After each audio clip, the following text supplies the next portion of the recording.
Barra de Opinión presenta. Me podría ir hoy, porque ya hay quienes. Me podré ir mañana, porque sé que en ustedes por todo el país corren convicciones. Pero me voy a ir cuando los maestros quieran que me vaya. ¡Para morir nací! ¡Quiero morir con un epitafio! Aquí yace una guerrera, como guerrera murió.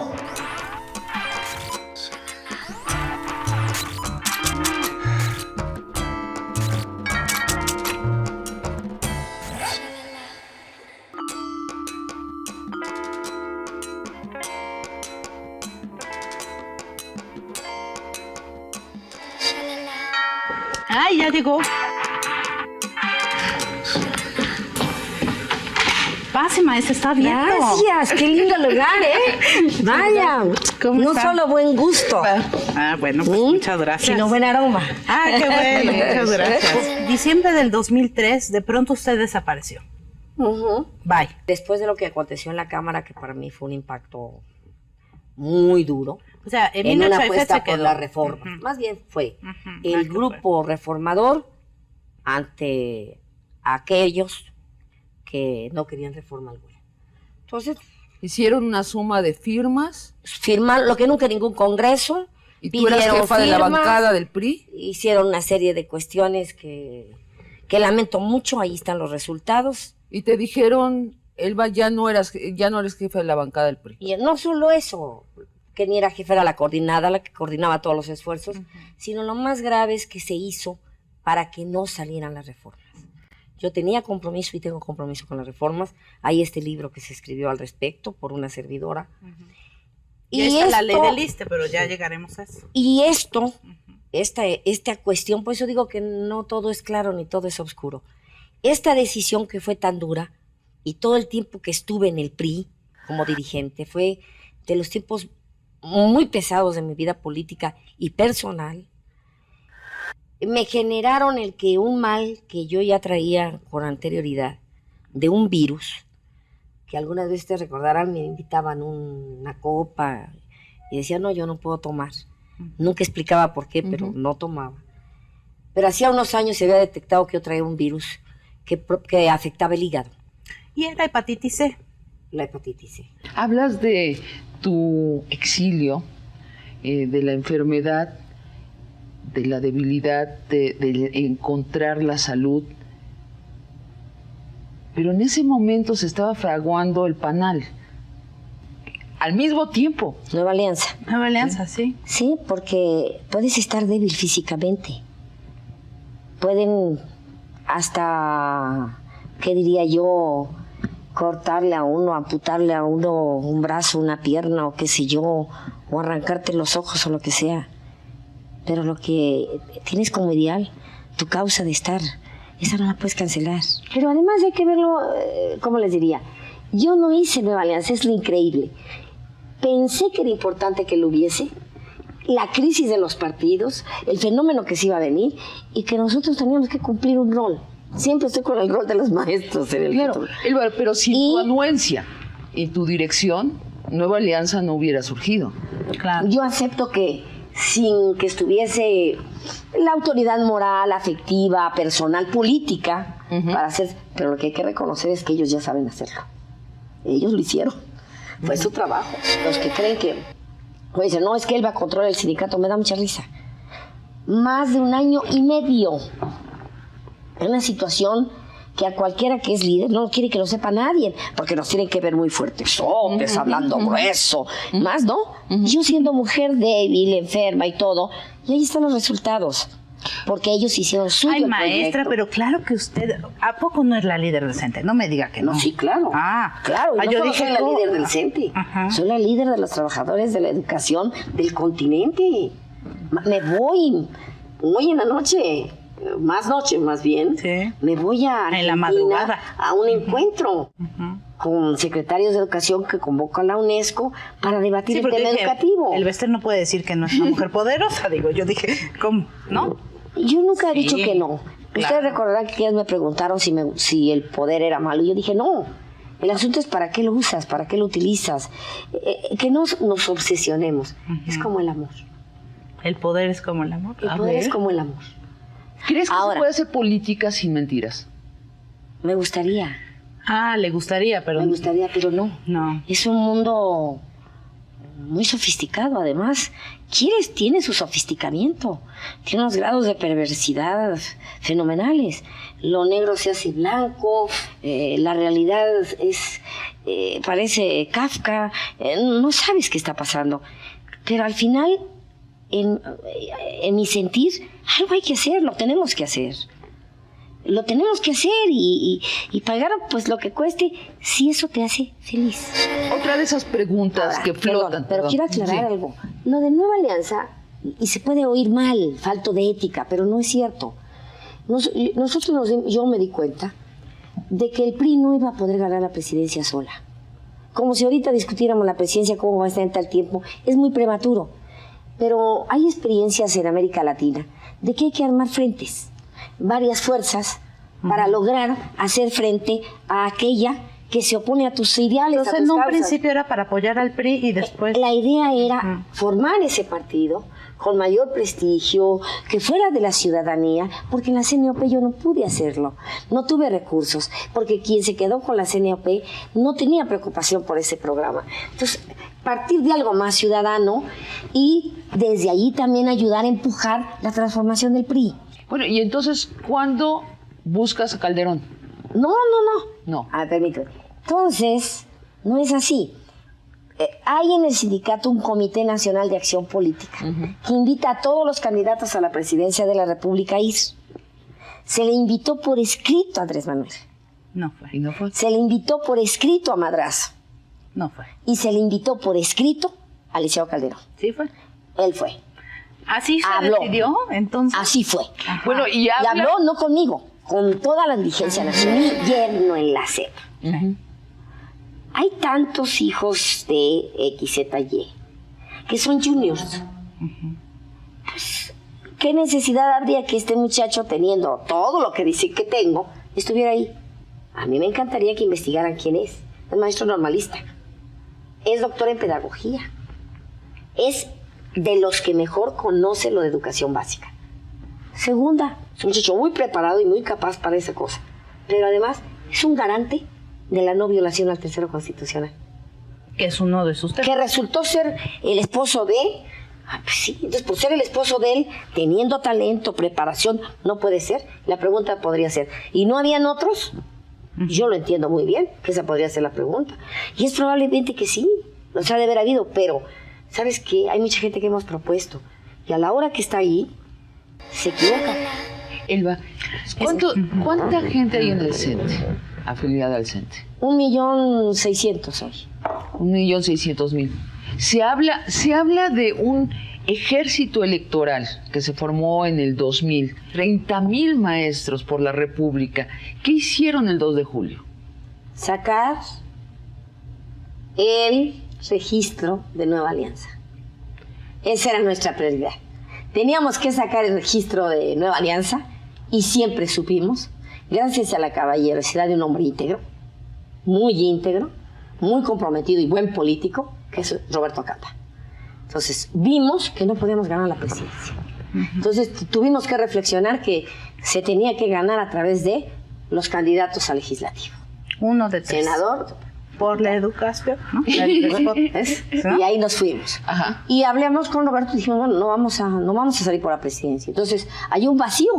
¿Por quién vamos a votar en la presidencia? Ante el fenómeno que estamos viviendo de polarización. Si el voto, lo que llaman un voto útil, se va con Roberto, qué bueno, no sirve. que se fue varios, pero no nos da el registro. Nos da registro las cámaras. Y ahora, ¿cómo opera eso? Tú les dices, este es nuestro candidato, este es el que nos conviene, y votan. Mira, yo creo que si nosotros dijéramos que yo me comprometo a tantos votos, pues todos me pueden decir que sí, y a la hora no sé cómo voten. Depende cómo se haga. Lo que sucede es que el licenciado Calderón va a hablar con ellos. ¿Sí? les platicó de su plan político nacional, ¿sí? General, social, todo. Les dijo que iba a ver los problemas de la educación, que el sindicato sería respetado. O sea, se acercó a ellos. Que los y luego salarios tuvo iban el a cuidado, aumentar. Que los salarios iban a que los aumentar. salarios, pero sobre todo que no iba a haber nada gratis, que teníamos que luchar por la excelencia académica. Y eso también me lo dijo a mí. La excelencia académica, y ese fue un pacto. Eso es uno de los grandes compromisos que tenemos. Sacar adelante el proyecto educativo. Compromiso nuestro, y del gobierno, obviamente. Bueno, eso se acordó con él. Si esta elección se decidió por 250,000 votos, ¿usted hizo un presidente? No. ¿No? No, lo hicieron los mexicanos. No, eso es una soberbia que no me queda. Bueno, los maestros. Lo que sí hicimos, no lo negamos, es contribuir, sin que afectara a Nueva Alianza, a que Calderón ganara. Modestamente. Algo que no podemos. entiendo. Hay un grupo de maestros panistas. Ya los hay. 1,600,000 maestros. Pero hay este ejército electoral. ¿Qué hace ese ejército electoral? Su trabajo electoral, hablar con la gente, primero ir a convencer para que vote por sus candidatos a diputados, por sus candidatos a senadores, y 1 de 3. Y en el 1 de 3... Decían, Iván, si votan por el azul está Felipe. bien. Si alguien tiene una red no solo electoral, de información nacional, de gran trascendencia, que es el CENTE. Claro. No hay un rincón, por más alejado que sea, que no haya un maestro. Se ha dicho mucho de los gobiernos del partido en el que yo militaba anteriores, pero tampoco se ha querido reconocer, a veces, las grandes cosas que se hicieron. Y entre las grandes fue lograr instituciones muy fuertes y un tema. Sí se pudo dar cobertura escolar a todo el país. Todos esos maestros se enteraron por la radio, por la televisión, de lo que el señor del PRI estaba teniendo de controversia con una servidora. ¿Sí? Todos esos maestros se enteraron a través de sus dirigentes que el único que había aceptado ir a hablar con ellos fue el PAN. Que el señor Andrés Manuel tenía a los más malos del magisterio, a los que raparon a San Juanito en Michoacán, a los que fueron a destruir el edificio, los que nos rompieron el cerebro, Los que le rayaron. los que rayaron, los que me fueron a acusar de muerte, que a lo mejor ni fueron ellos y los utilizaron, porque no pues yo ese, ¿verdad? Pero lo más grave fue que nunca el gobierno del Distrito Federal hizo nada por investigar las tropelías que hicieron en el CENTE. Él menospreció a muchas fuerzas políticas que si hubiera llegado a acuerdos, ¿cuál hubiera sido el acuerdo con él? Obviamente recursos para educación, todo esto, y uno, el que hubiese paz en el sindicato, que se reconociera quién tenía las condiciones generales de trabajo y que nos pudiéramos en paz, que aquietara a sus locos. Este es el escenario que hay con Andrés Manuel. Al ver eso, y que sí va el licenciado Calderón, y que yo le conozco cuando es diputado, y que cuando pronuncio el discurso en el Senado, que te recordarás que ni un priista me aplaudió, ni nadie, y que se enojaron porque fui y dije todos los males que había en el país como senadora, la medalla Belisario Domínguez, el que se paró y me tendió la mano para bajar, se llama Felipe Calderón. De mí han dicho que yo soy una corrupta y una sinvergüenza. No seduzco con las hojas, pero lo que sé es que no he robado. De algo me precio es que no he robado. Que lo que tengo me ha costado muchísimo trabajo. ¿Cuánto gana usted, maestra? ¿Te va a dar risa? No sé. ¿Cómo? No, bueno, entonces, ¿cómo? No, les va a dar risa. Pues sí, como que no sabes No, cuánto no gana. sé. Yo gano mi plaza de maestra. ¿Sí? Como maestra de grupo. Ajá. No lo es? sé. Pero yo calculo que han de ser como 25,000, casi llegando a 30. Por las 2 plazas que tengo y todo. La secundaria y la primaria. Los años de servicio. Y del sindicato, pues me pagan los viáticos, mis gastos. Y yo sí decidí que a los dirigentes se les diera una cantidad apropiada, conforme a algunos. A los secretarios generales de sección, pues se les da 25,000 pesos. A los secretarios del Comité Nacional, 40. Y a mí 50. 50, entonces son 75,000 pesos al Más mes. o menos. Sí, pero no vivo de eso. ¿Sí, no? ¿De qué? Que la casa que tengo, que la rento. La de Lomas. La de Polanco. Polanco. Del Y edificio. ahora que no está rentado, pienso hacer algo. Es decir, no vives Oiga, eso. ¿y usted le cobra renta a Lázaro Cárdenas Batel, que está ahí? No me renta a mí. No le pero a renta, Jorge, o sea, a Jorge Castañeda sí le paga cobro su renta. renta. Jorge ¿Y Castañeda. es puntual? Muy puntual. Ah, ¿De bueno. verdad? Sí, me paga $5,000. Ah, ok. Pues ¿de qué es el Le bajó a 3. departamento, En la zona. Si supieran, cuando lo compré, yo pagaba 50 pesos al mes. De renta. En Polanco. Ajá. Las rentas estaban congeladas. Es que, oye, de veras qué cosa tan increíble, ¿verdad? A ver, pásame el vino, ¿no? ¿Y qué otro? Perdón. ¿Y qué más? está bien. Además de la casa, ¿qué sí. más? No, gracias. Tengo mi casa en San Diego. Ajá. Sí. ¿Qué renta? Cuando la renté me fue como en feria. Arruinaron rentó? los muebles y demás. Todos se la acabaron. Los inquilinos son espantosos. ¿Y qué diseñador te gusta? Los que son impropios. Pero a ver, Mejor. tú eres mujer. Ujú. ¿Sí crees en las baratas? No, pues las baratas es el sentido de la vida misma. Esas son las que yo disfruto.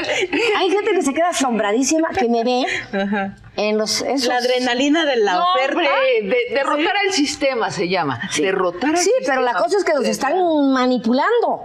Porque yo Claro, nunca he visto nada que en 3 meses un vestido que costaba Exacto. $1,000 cuesta 400. Bueno. O que costaba 5,000 cuesta 1,300. Bueno, Dices, qué locura. una Es vez- nomás que le agarres la guía. Oiga, maestra, y haciendo así como un resumen, ya se va a ir, pero bueno. ¿De qué se arrepiente en esta vida? ¿Qué cosa no volvería a hacer? No volvería a ofender a otra mujer. Yo tuve que pedirle perdón a una mujer ¿A Beatriz Paredes? por haber dicho lo que dice de ella. Me avergüenza eso, haber hecho eso. Son de las cosas que uno suele hacer. Se lo merezca o no se lo merezca, yo no lo debía haber hecho. Esas cosas son muy lamentables. ¿Y usted, maestra, cómo ve su futuro? Alguna vez en una entrevista dijo, con los ojos llenos como de ensoñación, ¿no? Yo quiero ser presidenta del PRI. Cuando María de los Ángeles Moreno se me antoja su puesto. En 10 años, en 5, mañana. Ser feliz. Ujú. Ser feliz es estar tranquilo con uno mismo. Estar satisfecho de lo que ha hecho y con su vida. Eso quiero. En lo personal. En el trabajo, seguir dando guerra. Cuando estamos jóvenes somos muy injundiosos y queremos cambiar usted ya no, de maestra. un momento. ¿Yo? ¿Ya no? Hombre, yo soy una Está flor. apasionado Una usted. flor que está abriendo, mira. Si los que me quieren contar los años son otros, el tiempo no se mide, no se cuenta. Claro, pues sí. Ese fue el gran error del hombre. Mi suegra es una mujer maravillosa, es una abuela encantadora, es una abuela dedicada, es la abuela de mis hijos. Sí, claro. Y así, por supuesto, es como lo vemos. Pero ¿no es incómodo para ti en determinado momento? No, porque a pesar de la percepción que se ha creado, yo ¿Cuál creo es que esa percepción? Digo, la relación que existe, yo creo que lo importante es la relación humana y lo importante es ser profesional en lo que uno hace, ¿no? Pero sí es determinante tu relación con el Ballester Gordillo a nivel también político. Has trabajado con ella en el CENTE, eres una persona de confianza del Ballester Gordillo, entonces sí hay base para pensar que es determinante en tu destino político. Sí, por supuesto, yo creo que se puede pensar eso. Sin duda hay razones para pensarlo, Claro. pero yo creo que lo más importante es el trabajo que uno desempeña, los resultados que uno muestra, las habilidades y las capacidades que uno adquiere a lo largo de la vida y que pone al servicio de un proyecto de gobierno, de administración, de gestión, de cambio educativo, de transformación pública. ¿De cuándo data tu relación con la maestra, con el Ballester Gordillo? Bueno, mi relación, en la relación personal, Sí, claro. digamos desde el 98, pero digamos, ha habido como muchas etapas. Yo creo que siempre lo más importante que yo he tratado de mantener en mi relación personal es mi relación personal. Y tratando de lograr, digamos, desde el principio, autonomía y profesionalismo en lo que uno se compromete. Y así lo he tratado de sostener, de mantener, y creo que eso es lo que nos permite seguir teniendo una relación personal en la casa y por supuesto otra en el ámbito profesional. Oye, Fernando, pero eso es bien interesante porque ¿en dónde está la línea divisoria? Es decir, tú tratas a la maestra Gordillo de una manera cuando están desayunando en tu casa, le dices de alguna manera diferente a cuando te reúnes con la lideresa del CENTE. Sí, son roles distintos. Pero ¿cómo? Explícame. Yo creo que, mira, es como cuando trabajas en un lugar y, por ejemplo, cuando los matrimonios trabajan en un mismo lugar y mantienen roles distintos en su trabajo y tienen que establecer roles particulares en su vida privada. Pero, por ejemplo, a Elba, ¿cómo le dices en la intimidad? Suegra. Suegra. Sí. Y cuando recibes como subsecretario de Educación Básica a la lideresa del CENTE, no sé si alguna te ha tocado recibirlo, ¿cómo le dices?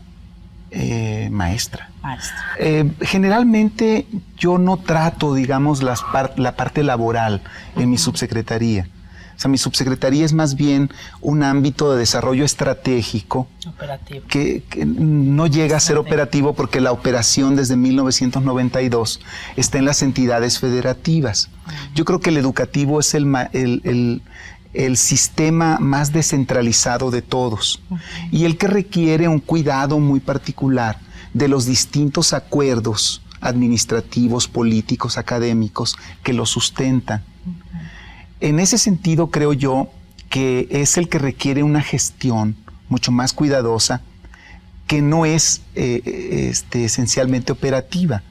La relación, el tipo de sistema, el tipo de gestión que ahí se hace, es más bien de articulador de servicios, de articulador de políticas que impactan los modelos educativos que gestiona de manera más o menos autónoma cada entidad federativa. Pero qué difícil, debe ser dificilísimo, Fernando. Digo, es conocido que la maestra te tiene tanta confianza que en un momento así que tenía desperdigadas sus propiedades y demás, te encarga que pongas orden en eso, en su fortuna personal, que no es una pequeña fortuna, es realmente no sé, o sea, realmente no sé. ¿Cómo porque si tú la armaste? Esa pues, es una, ¿le diste orden? Esa es una noticia que salió publicada hace algunos meses, por ahí la leí, y no hay tal, digamos. Bueno, pero es muy rica la maestra.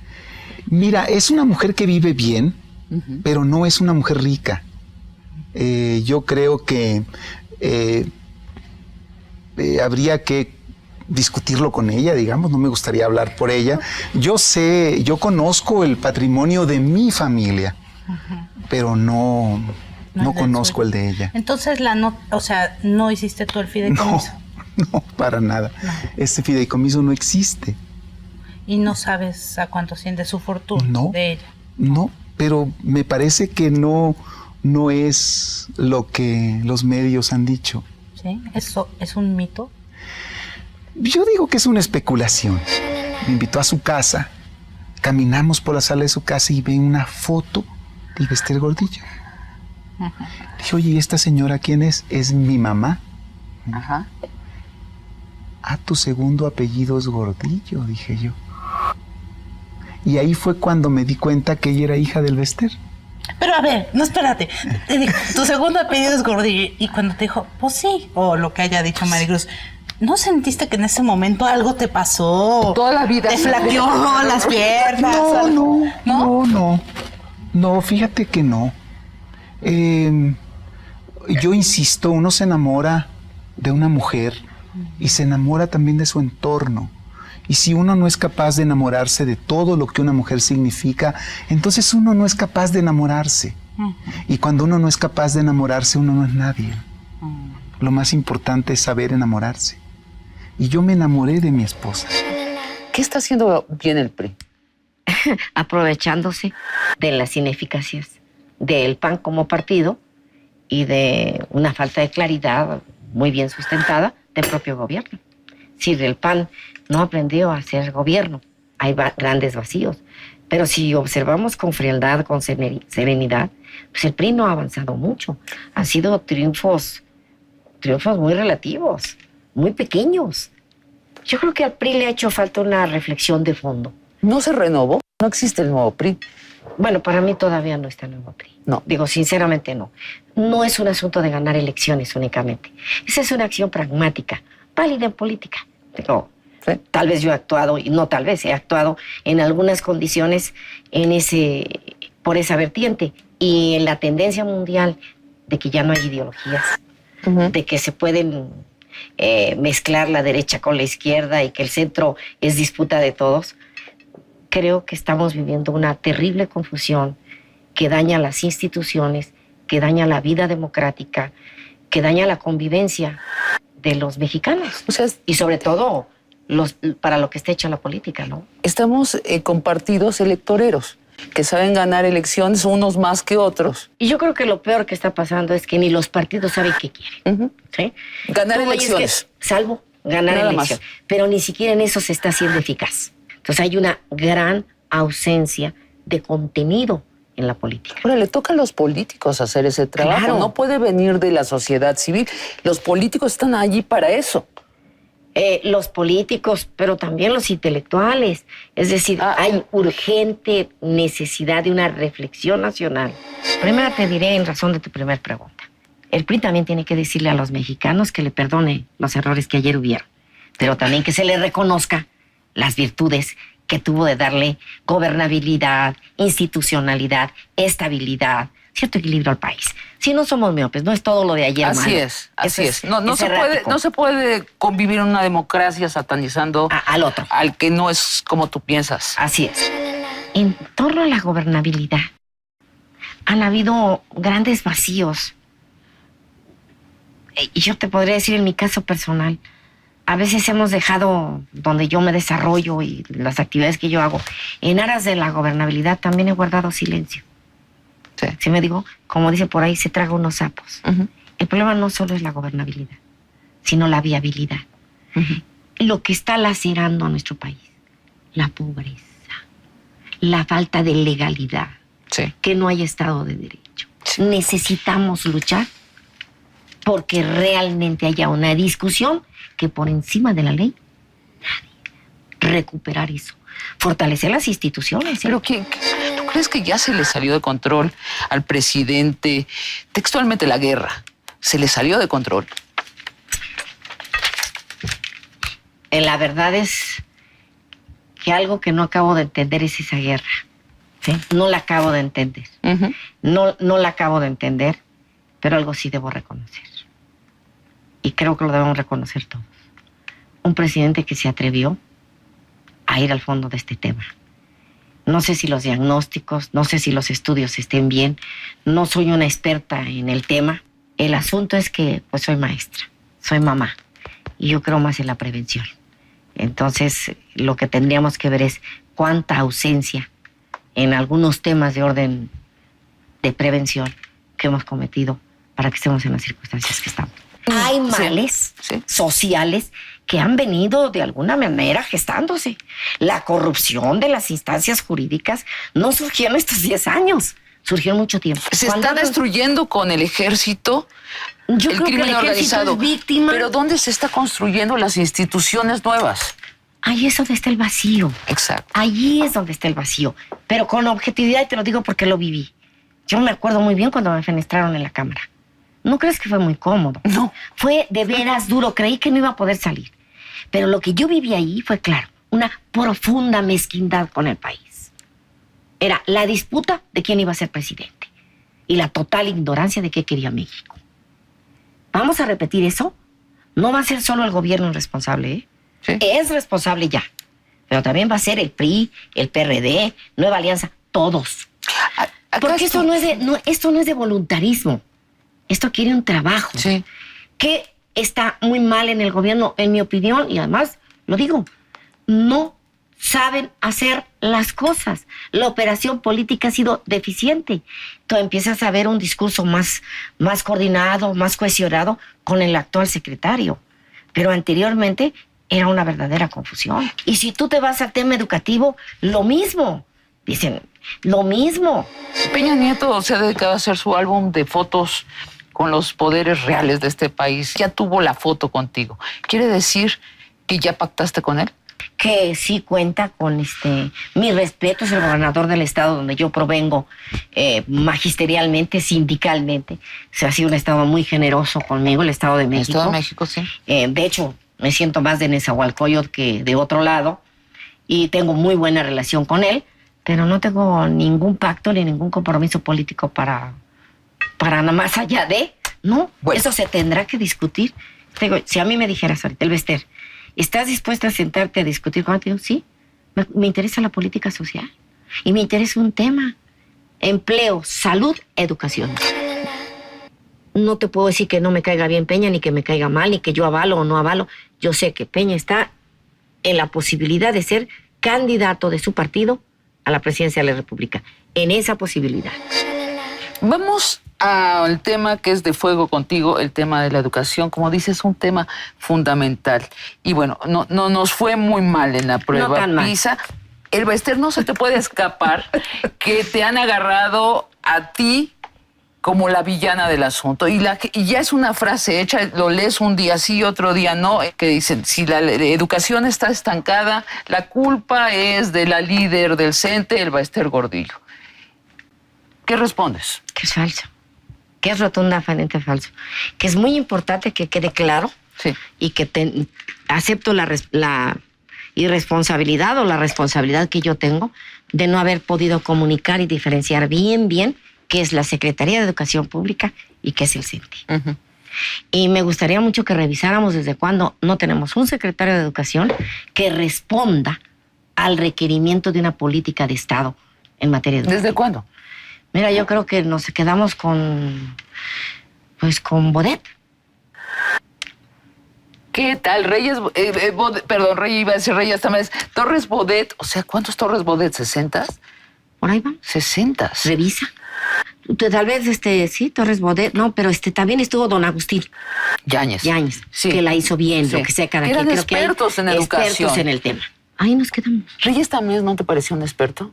No, El primer, es del primer hombre, gobierno panista. un rector, una gente preparada, un universitario con información, conocedor del tema en educación superior, con vocación para hacer las cosas bien. Lo que me pareció Josefina Reyes Vázquez Mota, ¿no te parece una experta en educación? por favor, con todo respeto, ¿no? Digo, tiene muchas virtudes, es muy buena política, muy buena para las relaciones públicas, no hay duda, pero para educación no, limón. Tampoco. Tampoco estuvo bien el doctor Cedillo, ¿no? Con él hicimos la reforma, ¿Qué luego le se fue faltó? a la presidencia. ¿Proyecto? Es que los gobiernos no han visto como prioridad la educación. Eso es gravísimo. Ese es un tema gravísimo, Ahora, el CENTE ha hecho muchas propuestas. ¿Qué propuesta educativa ha habido de los gobiernos en 15 años? Nos vamos a espantar. Desde el 2003 se gasta más en educación y se dice también en automático que todo ese dinero va directamente al CENTE. Haciéndome la pregunta, me das una gran oportunidad que quiero decir. El CENTE no maneja un centavo, un quinto de lo que va a educación. Nosotros no tenemos nada que ver con ningún fideicomiso. Los fideicomisos, los incrementos salariales, todo lo del presupuesto en materia educativa es responsabilidad de la Secretaría de Educación Pública Central y de los gobiernos de los estados. Entonces, ¿qué recibe el CENTE? Los recursos que nosotros recibimos, los únicos, son las cuotas sindicales. No estamos en contra de la evaluación, al contrario. Nuestro gran dilema es cómo la federalización de la educación da los resultados que se esperaba. A ver, Elbester, hubo una tentación en el 2000 de nombrarte a ti secretaria de Educación. Si tú fueras secretaria de Educación, ¿qué harías? Dime, ¿qué harías? Cambiar estructuralmente el sistema educativo. Ese sistema ya no nos funciona.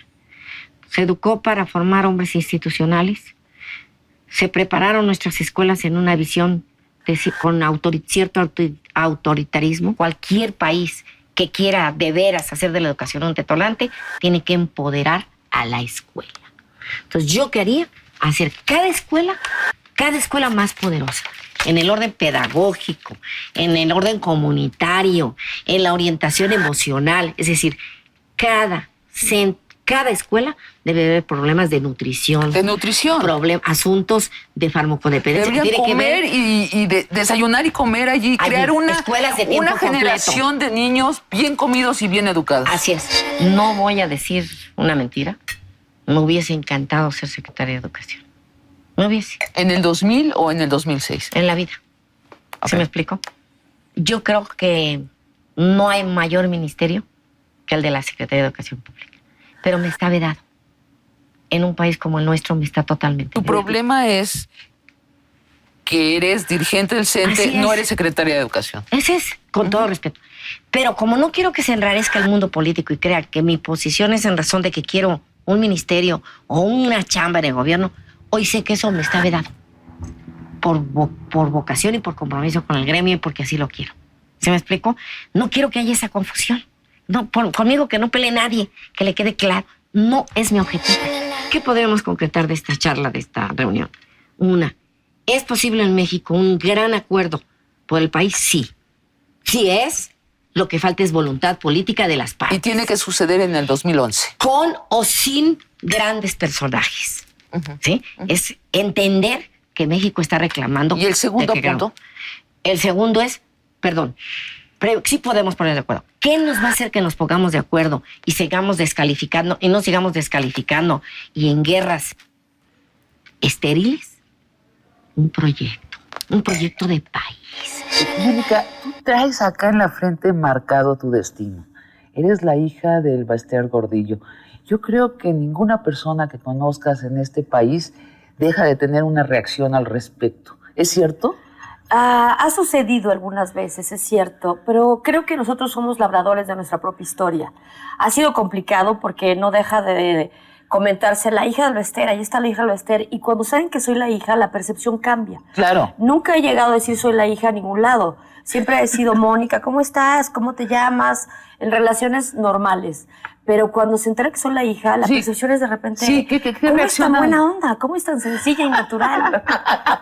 Pero sí hay una actitud de ese tipo. Cuando eras más joven, ¿intentaste ocultar el hecho de que eras hija de este personaje público tan conocido en nuestro país? Sí, alguna vez lo hice en la primaria. ¿En la primaria? En la primaria. Te voy a decir qué curioso. Yo fui educada por mi abuela. Ajá. Por mi abuela Estela.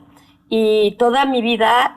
madre de tu madre. Madre de mi madre, sí. Exacto. Por ella fui educada, valores, situaciones culturales, todo lo que tiene que ver con lo que hoy soy es parte de la historia de mi abuela y que tuvo el tiempo para guiar mis pasos. Y mi padre. Mi madre se pasaba trabajando todo el tiempo. Y la verdad, siempre muy comprometida con su profesión. Muy audaz también para esos tiempos. Ahora, cuéntanos esta historia de la primaria. Y al hacer esto, yo carecía de la imagen de mi madre. O sea, no estaba, yo estaba con mi abuela. Y cuando mis amigas me decían, oye, ¿y tu mamá dónde está? ¿Y tu mamá dónde se mete? En ese momento, de verdad, yo creo que fue de las primeras veces que dije, no tengo mamá, yo vivo con mi abuela es mi mamá.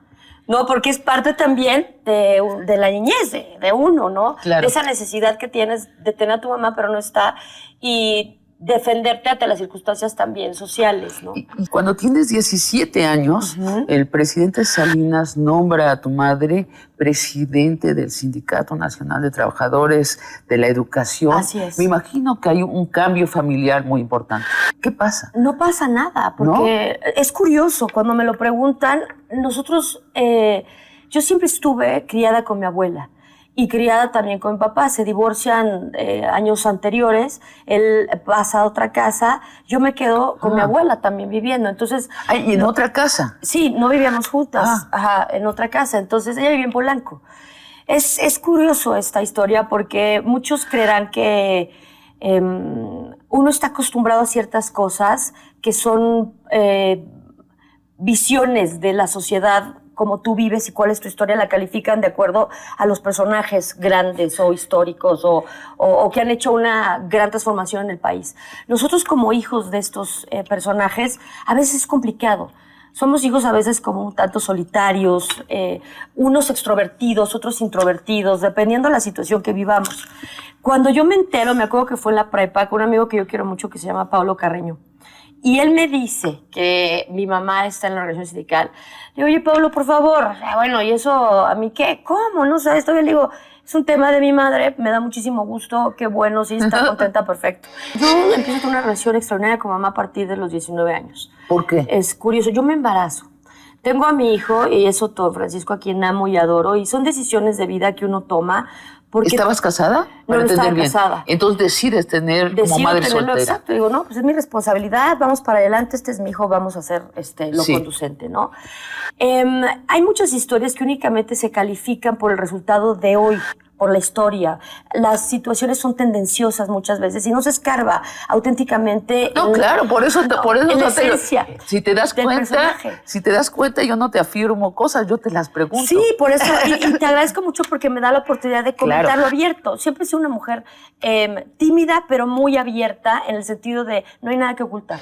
El Bester tiene un grupo de jóvenes, donde también está tu cuñado, Fernando González, ex subsecretario de Educación Básica.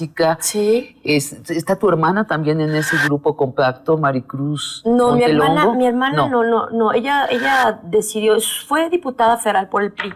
Y llegó un momento en que decidió más bien dedicarse a la familia y estar apoyando a Fernando, lo cual también es muy loable, ¿no? Y dijo, ahorita la política nada que ver. ¿Quién más está en ese grupo de jóvenes? Estuvo en su momento Miguel Ángel Jiménez, Xu Tenorio, Alberto Cinta, Roberto Campa, como parte de la construcción de un todo. Y es donde yo ahí me clavo, ¿no? A ver, Panal. Ese nombre, Panal, a mí me parece mercadotécnicamente soberbio el nombre. ¿A quién se le ocurre el Nueva Panal? Alianza. Pero le decimos también el Panal. Sí, no le dicen, pero Nueva Alianza es el nombre. La discapacidad también de Panal. Es muy curioso porque no es partido Nueva Alianza, eso sería Panal. Es Nueva Alianza Instituto Político. Bueno, entonces, ¿de dónde sale el nombre Panal? Pues se hizo también en una revisión de estatutos, en una revisión de cómo se iba a conformar el partido político a través de Xu Tenorio, Alberto Cinta y Miguel Ángel Jiménez. Esto se lo presentan a la organización, es lo que tengo entendido. Les gusta la idea y de ahí empieza toda la historia de Nueva Alianza. La percepción, la historia que la sociedad civil percibe es el Bester sale del PRI, ¿no? Sí. Ríspidamente. Sí. Hace 6 años. Yo, sorpresa, aprovechando las nuevas reglas democráticas del país, funda un partido. Pero lo funda como líder sindical, o sea, de un gremio sindical. O sea, no es nada más ella, son muchos que creyeron en el proyecto que ella pone en la mesa. De acuerdo, pero ella lo pone en la mesa y lo todo el pone mundo se entusiasma, ¿no? Exacto, lo pone en base a un consejo. Bueno, y así todas sus ya te entendí. reglamentaciones. Ahora sí ya te entendí. O sea, mucha gente cree que el ser el hijo de una gente como el Bester Gordillo nos va a generar o nos va a dar regalías o nos va a generar el triunfo inmediato o el fracaso, no sabemos cómo. No nos dan la oportunidad de demostrar auténticamente la valía de nosotros como hijos o nosotros como individuos. Te lo voy a preguntar, primero te lo pregunto a nivel personal y luego a nivel de la organización que presides. ¿En qué eres distinta a el Bester Gordillo? Bueno, primero que nada soy una ciudadana. Y lo quiero decir así, claro, mis intereses son de causas sociales.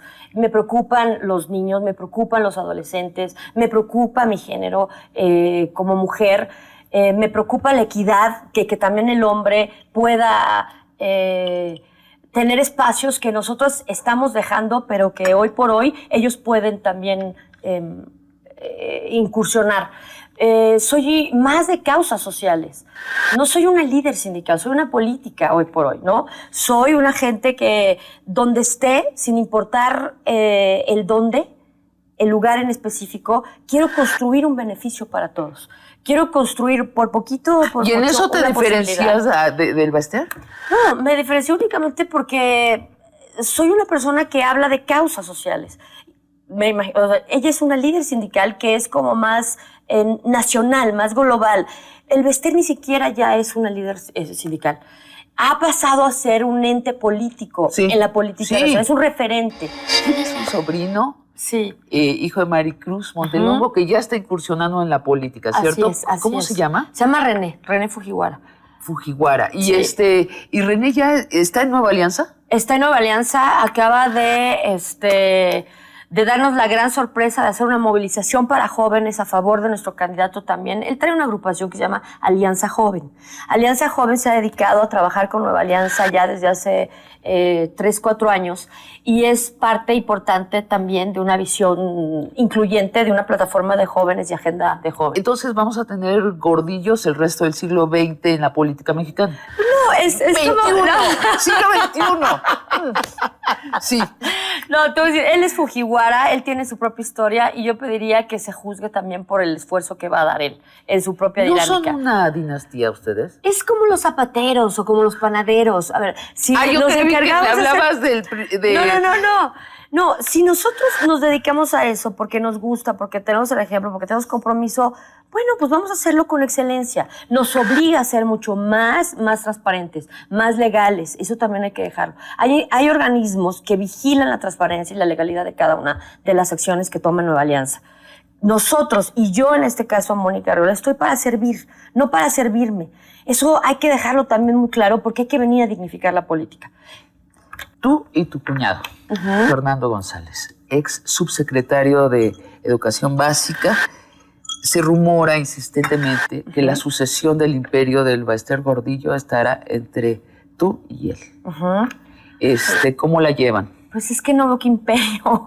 ¿No ves un imperio? No, es que es muy curioso. A ver, Mónica, déjame preguntarte muy directamente. Sí. ¿A cuánto asciende la fortuna de la familia Gordillo? No tengo idea. Y te lo digo mirándote a los ojos. No tengo idea. Esa fortuna es de mi madre. Poquita, mucha, mediana. O sea, no es un asunto ni siquiera que me competa a mí. ¿Sí me explico? Ahora, el imperio que ella ha hecho es su imperio. Nosotros no podemos colgarnos de algo que ella ha trabajado con tanto esfuerzo. Y no hablo en materia económica porque te digo, no conozco y también el trabajo de la labor sindical que ha realizado, las reformas. Oye, tiene más de 30 y tantos años trabajando en la política. Nuestras familias en Chiapas, porque han sido de las más pudientes en Chiapas también, los Morales. Entonces esa historia, califíquenla a ella en esa historia. Yo quiero construir mi propia historia, tener mis propios recursos. Todo está transparentado, lo que yo he tenido Yo trabajo desde los 18 años. Barra de Opinión presentó.